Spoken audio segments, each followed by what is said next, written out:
Dear students, myself Dr. Deepti Srivastav, Associate Professor, Government Ungar College, Bikaner. Today we will discuss on integument of insects. The outermost layer of insect covering of the whole insect body is known as integument or body wall. It forms a composite structure which form the skeleton of the insect body and ectodermal in origin. It provides area for muscle attachment, protection from desiccation, physical or mechanical injuries, and shape, strength to the body and its appendages. Integument या body wall insect body की outer most covering होती है। यह एक composite structure है जो कि insect body का स्केलेटन बनाती है। यह एक्टोडर्मल ओरिजिन की होती है। इंटेगुमेंट या बॉडी वॉल मसल अटैचमेंट के लिए एरिया प्रदान करता है, शरीर को सूखने से बचाता है। इसके अलावा शरीर को मैकेनिकल तथा फिज़िकल इंजरी से या आघातों से इसकी रक्षा करता है। शरीर की आकृति तथा उसकी स्ट्रेंथ बनाए रखता है। इसके अलावा ये अपेंडिजेस या उपांगों को भी शेप तथा स्ट्रेंथ प्रदान करता है। Body wall of insect consists of 3 layers: cuticle, epidermis और hypodermis, and basement membrane. First, cuticle. It is outermost thick layer of integument secreted by epidermis. It is divided into 2 layers. First, epicuticle and second, procuticle. Epicuticle.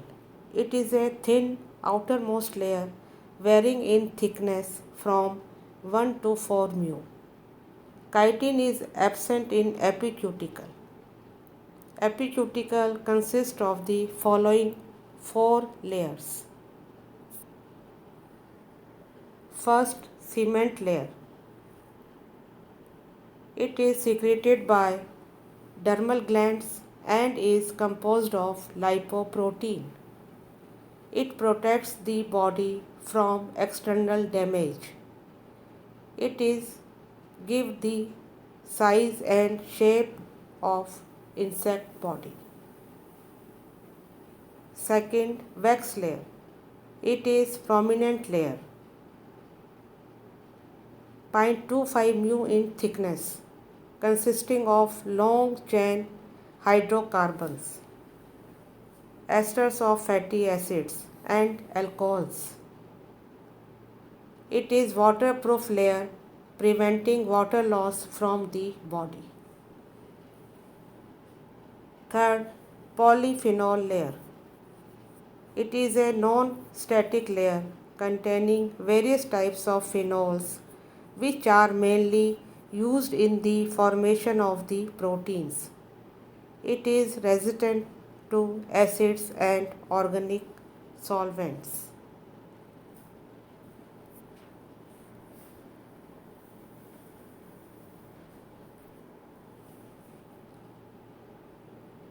Procuticle. It is differentiated into exo and endocuticle after sclerotization process.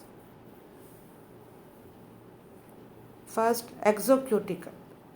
It is darkly pigmented, hard and sclerotized. It offers rigidity to the cuticle It consists mainly chitin and a hard protein called sclerotin. Exocuticle is a region in which cross-linking of proteins occurs to give cuticle hardness. Region not broken down by proteases at molt and is what usually remains in form of exuvie. Melanin and other pigments found in this area. Sclerotization mainly occurs here. Also, arthropodine and sclerotin are found in this region.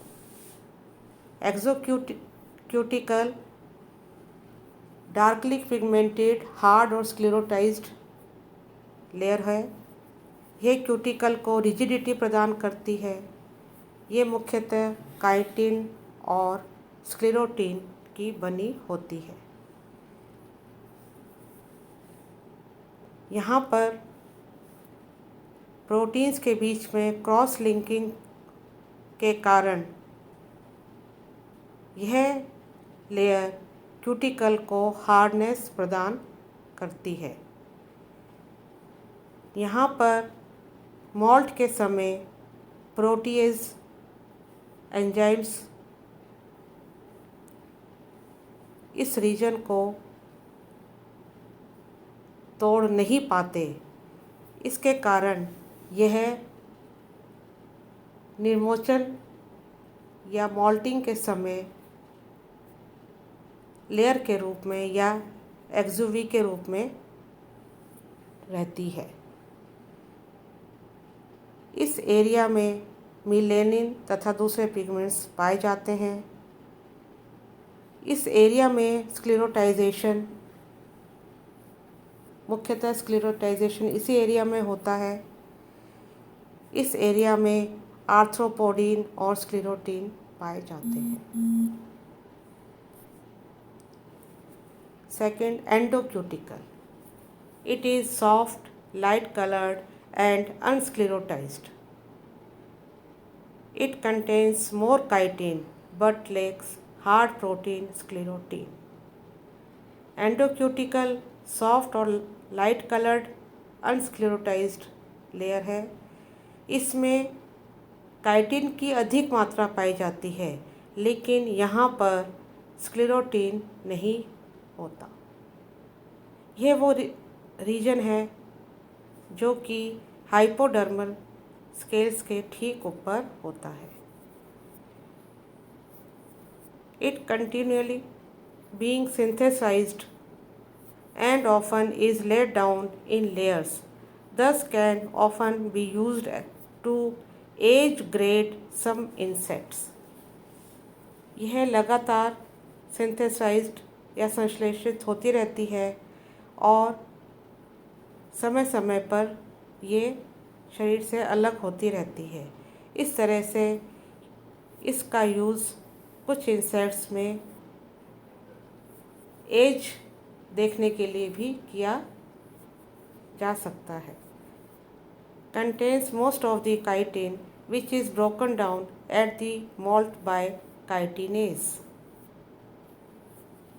क्योंकि इसमें chitin की काफ़ी मात्रा पाई जाती है और malt के समय काइटिनेज एंजाइम के कारण यह काइटिन टूटता है। Little cross linking of proteins, thus most is broken down at molting and reabsorbed. In soft-bodied insects and regions of flexibility, example arthropoidal membranes or intersegmental membranes, this layer is well developed and not the exocuticle. Soft-bodied insects और शरीर के ऐसे भाग जो कि flexible होते हैं, वहाँ पर यह लेयर अधिक विकसित होती है, लेकिन उस जगह एक्सोक्यूटिकल विकसित नहीं होती। पोर canals. These are numerous fine vertical channels traversing both exo and endocuticle, measuring above 1 mu in diameter. They run perpendicularly from epicuticle throughout the length of the cuticle. They are useful in transportation of cuticular material and enzymes to the outer pro and epicutical parts. Pore canals ये fine vertical channels हैं जो कि एक्सो और endocuticle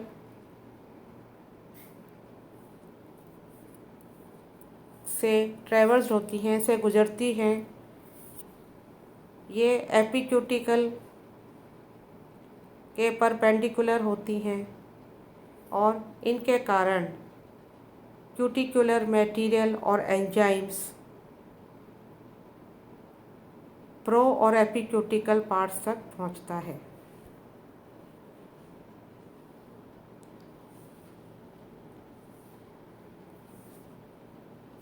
next, epidermis और epidermal cell.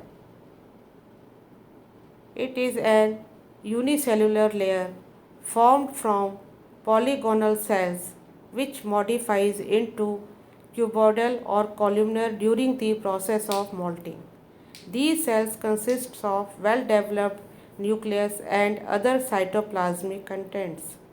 Adjacent epidermal cells are held together by means of certain cytoplasmic processes. All the epidermal cells are glandular and secrete cuticle and the enzymes involved in production and digestion of old cuticle during molting.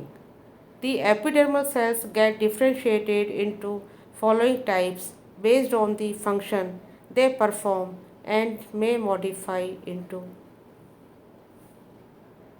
first, dermal glands producing cement layer. Second, trichogen cell producing hair-like CT or trichome.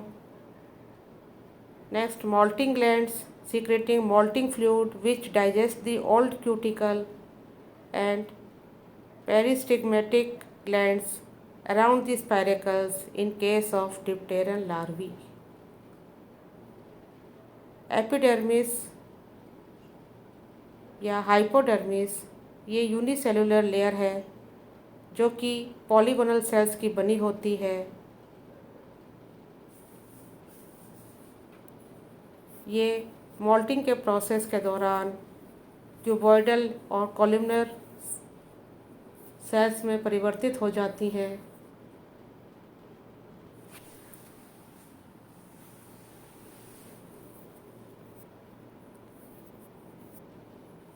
In sales में well developed nucleus तथा दूसरे cytoplasmic contents होते हैं।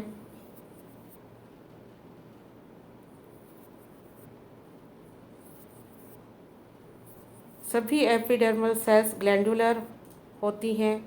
ये cuticle को secret करती हैं। इसके अलावा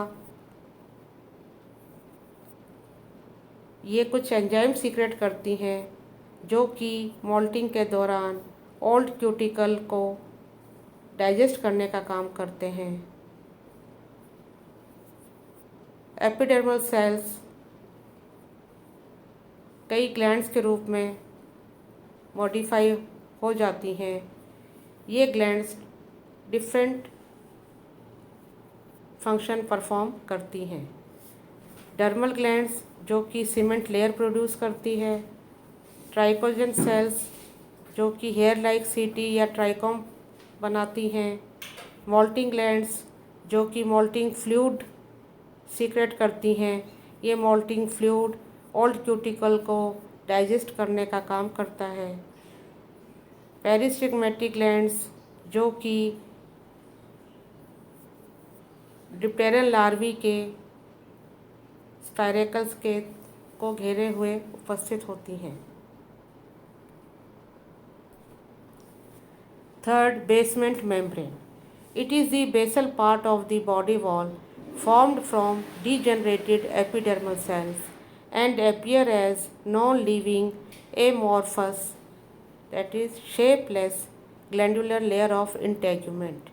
It is about 0.5 mu in thickness and consists of fibrous protein, glucose aminoglycans, which are polymers of disaccharides. The basement membrane forms a continuous sheath beneath the epidermis, where muscles are attached and become continuous with sarcolemma of the muscles.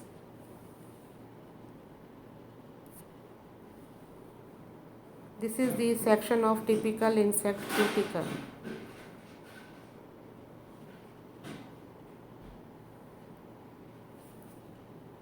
In this diagram, we can see cuticle, which is divided into epicuticle, exocuticle, endocuticle, and epidermis, and basement membrane is present below epidermis.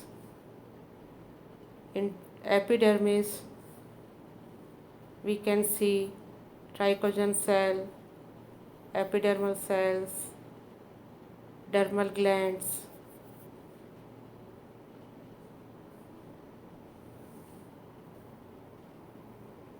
trichogen cells. From trichogen cells, trichoid cancellum,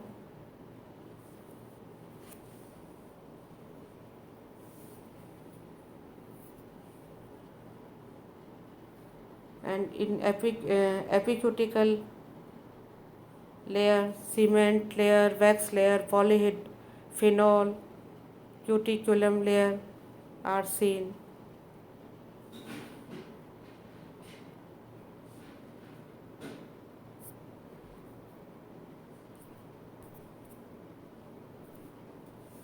Now, chemical composition of the cuticle.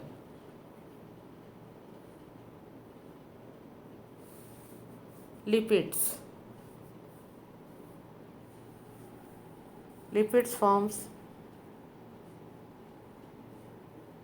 waxes, wax blooms produced by several groups of insects. B. Cuticular hydrocarbons, also used by systematics. Carbohydrates. First, chitin, polysaccharide with repeating units of N-acetylglucosamine residues. Chitin gives the cuticle its strength, not its hardness.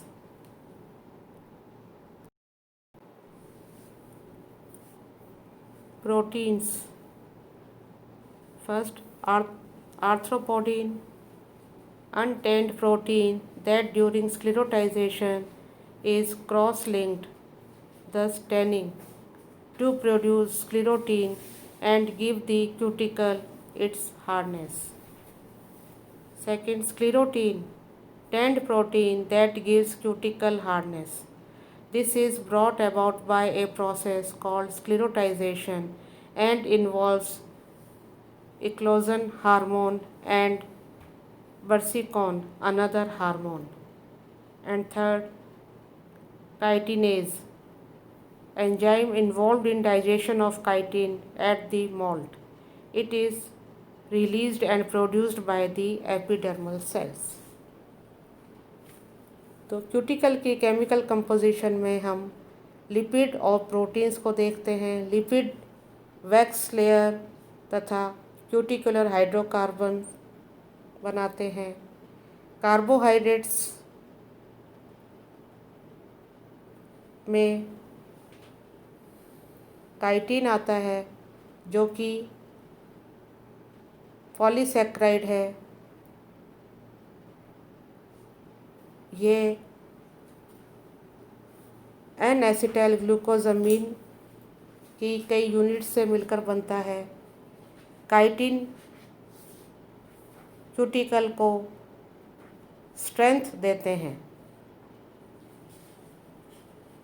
फिर proteins हैं. Proteins में आर्थ्रोपोडीन, sclerotin तथा chitinase enzyme आते हैं. आर्थ्रोपोडीन अनटेंड protein है और जो कि स्क्लेरोटाइजेशन के दौरान टेंड होकर स्क्लेरोटिन बनाता है और क्यूटिकल को हार्डनेस प्रदान करता है। तो इस तरह से काइटिन काइटिन इंसेक्ट की क्यूटिकल को स्ट्रेंथ देता है और आर्थ्रोपोडिन इंसेक्ट की क्यूटिकल को हार्डनेस प्रदान करता है। आर्थ्रोपोडिन स्क्लेरोटिन में बदलता है और इस क्रिया को स्क्लेरोटाइजेशन कहते हैं। स्क्लेरोटिन टेंड प्रोटीन है जो कि क्यूटिकल को हार्डनेस प्रदान कर रहा है।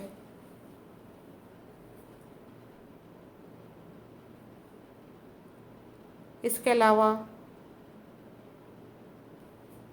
इसमें 2 हार्मोन्स और आते हैं, इक्लोजन हार्मोन तथा पर्सिकॉन हार्मोन। काइटिनेज ये एंजाइम है जो कि काइटिन के डाइजेशन में इन्वॉल्व होता है। मोल्टिंग के समय ये अपनी क्रिया करता है। यह एपिडर्मल सेल्स द्वारा प्रोड्यूस्ड किया जाता है। इस तरह से क्यूटिकल की केमिकल कंपोजिशन में लिपिड, कार्बोहाइड्रेट, प्रोटीन्स आते हैं। प्रोटीन्स में आर्थ्रोपोडिन, स्क्लेरोटिन, काइटिनेज तथा प्रोटीनेजेस व रेजिलिन आते हैं। प्रोटीनेजेस enzymes other than chitinase that aid in the digestion of the endocuticle at the mouth. प्रोटीनेजेस ये एंजाइम्स हैं जो कि एंडोक्यूटिकल के डाइजेशन को बढ़ाने का काम करते हैं। रेजिलिन ये कलरलेस रबर लाइक प्रोटीन है, can be stretched and stores energy due to tension. Places found wing hinges, foot pump of radiovid bugs, hind legs of jumpers, aids in inspiration in beetles, which lack inspiration muscles, pads between dorsal and ventral sclerites. Thus, during expiration, pads are compressed and then release energy for inspiration. Resilin colourless rubber like protein है। यह tension के समय stressed हो जाता है और energy को store करता है। यह विंग हिंजेस में पाया जाता है, रेडोविड बग्स के फूड पंप में पाया जाता है, जंपर इंसेक्ट्स के हाइंड लेग्स में पाया जाता है, बीटल्स में ये इंस्पिरेशन को बढ़ाने का काम करता है।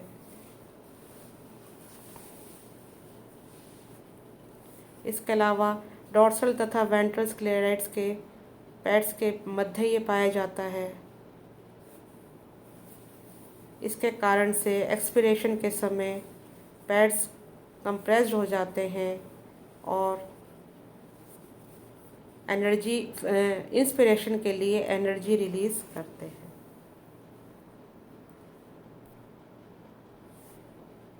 ये काइटिन का केमिकल स्ट्रक्चर है। यहाँ पर काइटिन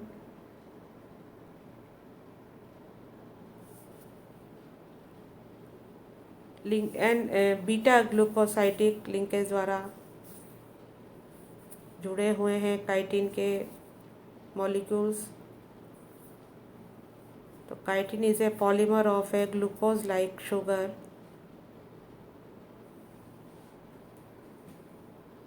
सेलुलोज माइक्रोफाइबर और नीचे chitin microfibre Cellulose is a polymer of glucose, that is starch has a alpha glucosidic linkages and is therefore more water soluble. And chitin is a polymer of a glucose like sugar. The amide groups form very strong hydrogen bonds between chains.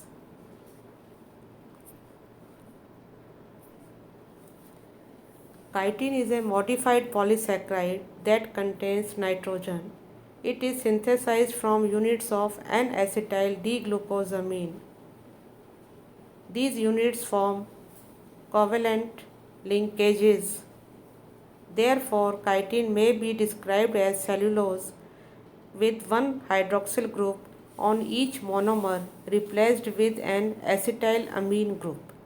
This allows for increased hydrogen bonding between adjacent polymers, giving the chitin polymer matrix increased strength. Sclerotine, a dark brown biological pigment formed by an enzyme catalyzed tanning of protein. Sclerotine is found in the cuticle and egg cases of insects, the body shell, carapace of certain crustaceans, and the bristles of terrestrial and marine worms. Sclerotine not only darkens the cuticle of insects, thus contributing to the shielding of injurious light rays, as does melanin, but also effects a distinct protective hardening of the cuticular protein.